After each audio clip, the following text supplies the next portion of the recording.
Taiwan Semiconductor, the largest and most sophisticated semiconductor producer in the world by far. They've got the best chips and they're huge. They've announced $40 billion to build 4 new semiconductor fabrication plants, so-called fabs, in the Phoenix area.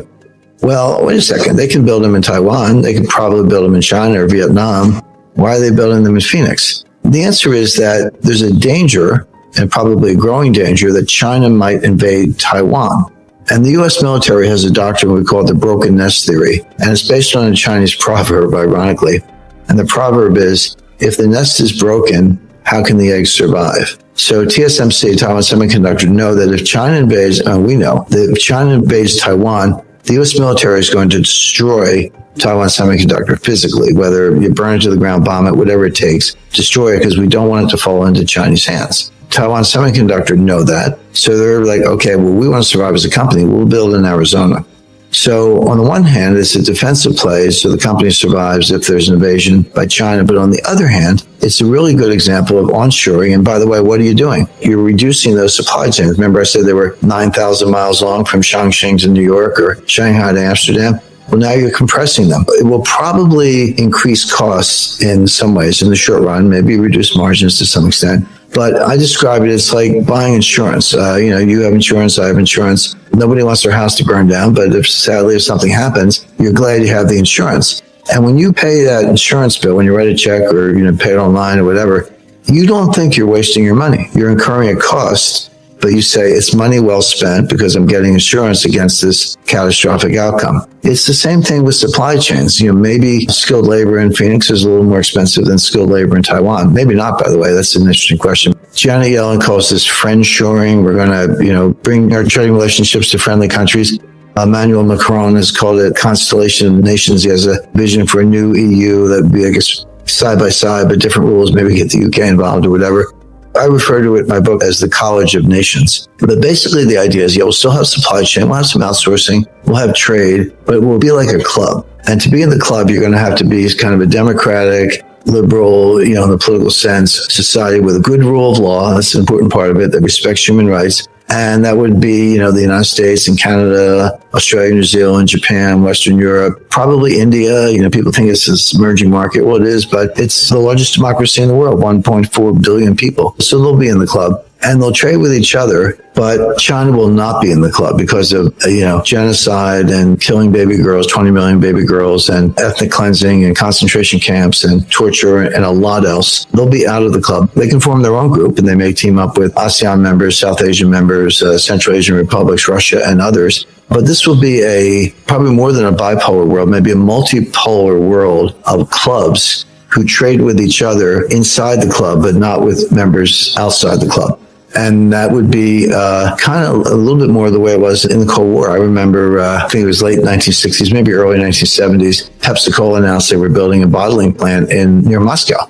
You would have thought that world peace had broken out. It was like, unbelievable. You get a Pepsi in Moscow. It was one bottling plant. It wasn't more than that. But that's how restricted trade was at the time. And Russia, traded, but they were pretty much just producing oil and, some basic commodity exports. But the world may be going back to a place like that because of, first of all, the need to build more robust, resilient supply chains, and also because for a variety of ideological and geopolitical reasons. The conventional wisdom is the 20th century was the American century, the 21st century is going to be the Chinese century or the Asian century, and they're going to blow past the United States in a matter of years in terms of being the world's largest economy, higher GDP, technology coming on stream, artificial intelligence, quantum computing, stronger military. They'll be at worst Western Pacific hegemon, if not a global hegemon, and it's all China, and they're going to rule the world. Everything I just said is wrong, but that is the conventional wisdom, and you see variations of that all over the place. Jeffrey Sachs, Richard Haas, Ray Dalio, all smart people, but that's fundamentally flawed. This is as good as it gets for China right now. They point to a number of reasons, and I can kind of go down the same list. I've done the same research. The water in China is poisoned. It's not just dirty. You got to clean it up before you can use it. It's poisoned. They don't have that much water to begin with, not enough for the size of the country. They've got a real estate collapse that makes what happened here in 2007. They've got massive defaults. And just to give you one example, in the U.S., when you buy a house, if you get a mortgage, the mortgage lender shows up at the closing, they give the seller the check, you sign the note, and they record it, and you've got a mortgage. In China, they have a mortgage system, but you take out the mortgage before the house is even built. And then you take the money and you give it to the developer and they use it to build the house. Well, guess what? The developers stole the money. They used it to cover other debts. The houses never got built, but you still have the mortgage. You signed the note. The banks are trying to collect on mortgages from people who never got the houses. So the water's poisoned. Real estate sector, which is one of the biggest internal investment sectors, is collapsing. There's a dollar shortage. You see the reserves coming down, and they don't have the technological edge. Anything they've got, they stole from us or firms in Europe, Siemens or something like that. When I studied development economics in the 1970s, we thought that the hard part was to get from low income to middle income. But if you could do that, then it was a straight path to high income. You would just kind of keep going. Turns out that's not true. It's actually kind of easy to get from low income to middle income if you don't have too much corruption, which is you bring the population from the countryside to the city and you give them basically assembly type jobs. It's like people say iPhones are made in China. Not really. They're assembled in China. Those parts come from 26 different countries. The semiconductors come from South Korea, but they assemble them in China. But that's kind of Lego style manufacturing. And you can get there. You can get to $10,000 per capita annual income. But getting from middle income to high income, that's really hard.